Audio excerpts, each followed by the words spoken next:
Hello everyone, I'm Angus and I will be bringing you the latest edition of that Eurovision Roundup, where we will be going through all the news that has been happening throughout the Eurovision universe.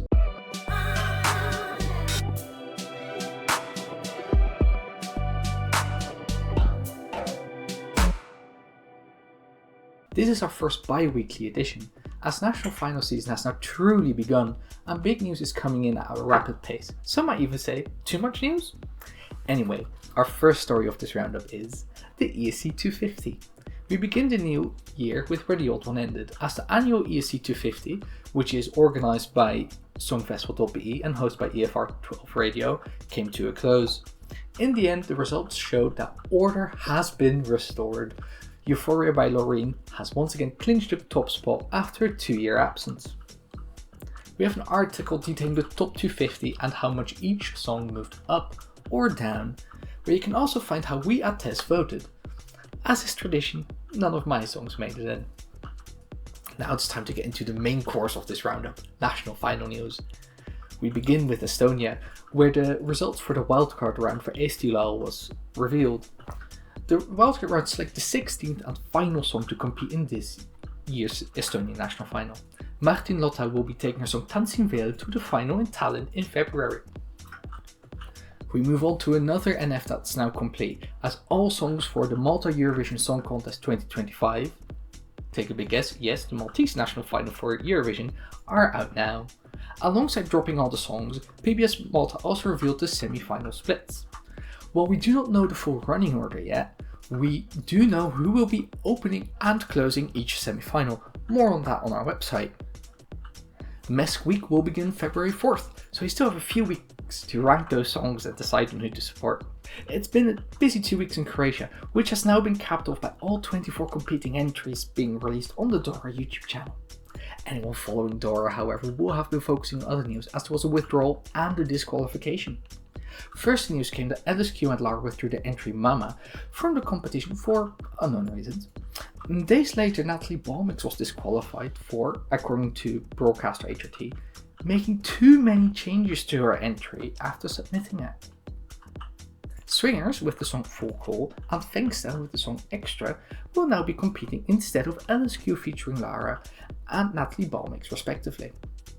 Natalie is however currently looking at contesting her disqualification, so much could still change ahead of the Croatian national final, which is set for next month. Speaking of backups, Serbian broadcaster RTS announced that PESMA 2025 contestant Butch Cassidy have been disqualified from the national final. They performed the entry at Music Festival in May 2024, which is before the EBU cut-off date for Eurovision songs of the 1st of September. Butch Cassidy have been replaced by Marshali with the song Populi Sama Stesania.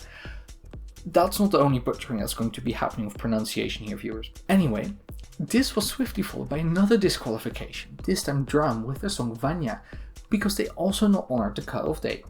Lena Nicolec-Lenzi takes their place in PESMA with Falati. Speaking of national finals, Greece is returning to one, and this month there was the big news that was postponed by a whole day, and now will be held on the 30th of January instead. This was soon followed up by revealing all the competing songs. 12 songs will be taking part, you can find them all on our website, and they're all out now. Another 3 songs have been selected as reserves, which is probably a smart move considering how many entries have withdrawn or DQ'd already this national final season. The song reveals for UMK are in full swing, as we record 2 out of the 7 songs total are out, with the rest of the songs to be revealed this week. You can find info about all the competing acts in our article on the artist reveal, and we of course are also covering each song, such as Nia River's Nightmares and Hitamin Hautan by Nelli Matula, as they come out. Meanwhile, over in Lithuania, we barely had time to bask in news that Gabriele Martirosyan and Nombeko Anguste would return as hosts, this time joined by Rimvidas Cherniaukas, before semi-final 1 of 5 kicked off, which is interesting math. The 2 songs that qualified for the final, which will be held in Kaunas on the 15th of February, are Running Out of Time by Anyanya and Tired by Juste Baraduli United. Meanwhile, in Iceland, there was big news that the polarizing super final was to be removed from the Sungva format. But that is not all, as broadcaster Roof also announced further changes to their national final. With the classic two semis with 5 songs setup remains, the jury wildcard has been scrapped, in favour of letting 3 songs qualify from each. This also means that the final has expanded from 5 to 6 songs. Which 10 acts will be competing in this changed format will be revealed on the 17th of January, with Sung by Captain itself taking place on the 18th, 15th and 22nd of February.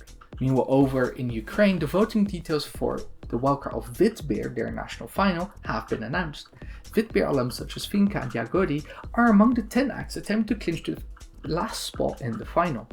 Voting is open between the 13th and 17th of January through an app, and snippets of all wildcard songs are out now if you just can't wait for the songs to drop in full on the 13th as well. Meanwhile in Slovenia, their national final EMA will be hosted by Raven and Strass. Now Raven was of course Slovenia's entry for Eurovision last year, but she also hosted EMA previously, having done so in 2018. She will be joined by Strass, who has no hosting experience really, but he does have stage experience by being a member of award-winning Slovenian rock band MRFY. Also revealing the host for the national final for Eurovision was Denmark. DMGP will be hosted by the same duo as last year, Sarah Bro and Stephanie Suruge. Moving on to a bit of a rapid fire round, multiple national finals confirmed important dates, so save the dates for the following, assuming they don't put Will Greece. Ireland announced that the 2025 edition of Eurosong will be taking place on the 7th of February.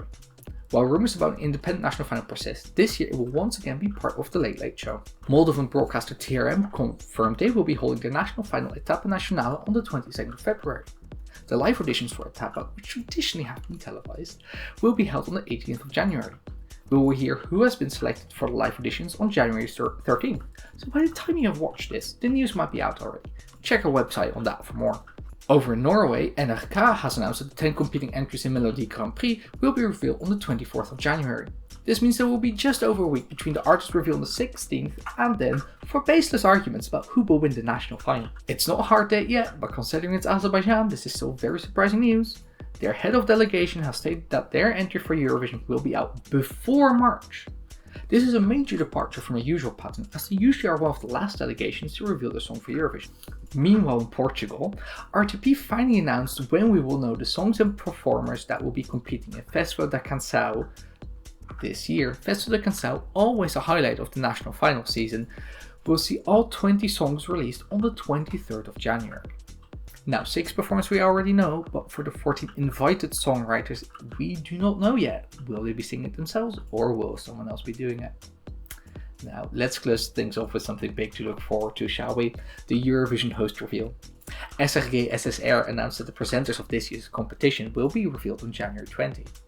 This will be part of a larger presentation that will also include an update on Eurovision ticket sales and further information on the Arena Plus program, where you can get tickets to watch the final in a big arena, and if you can't get tickets for the event itself. Now, that brings us to the end of this hopefully quick roundup of 2 very busy weeks for Eurovision. Thanks for watching and listening, it's really appreciated. To read all the news articles mentioned in That Eurovision Roundup, head on over to That Eurovision site where you can find an article collecting all this news for you. You should also follow us on social media. We're at That Euro site pretty much anywhere you can think of: Facebook, Blue Sky, Instagram, TikTok, Twitter, Tumblr and Threads. So give us a follow and we'll keep you up to date on all the latest Eurovision news with a slice of life. Now the podcast has been on a little break because of national final season, but in return you can get all the interviews we do also as a podcast, so just go check out That Eurovision podcast wherever you get your podcasts, or follow at That Euro podcast wherever you like to use social media. Thank you so much for watching and goodbye.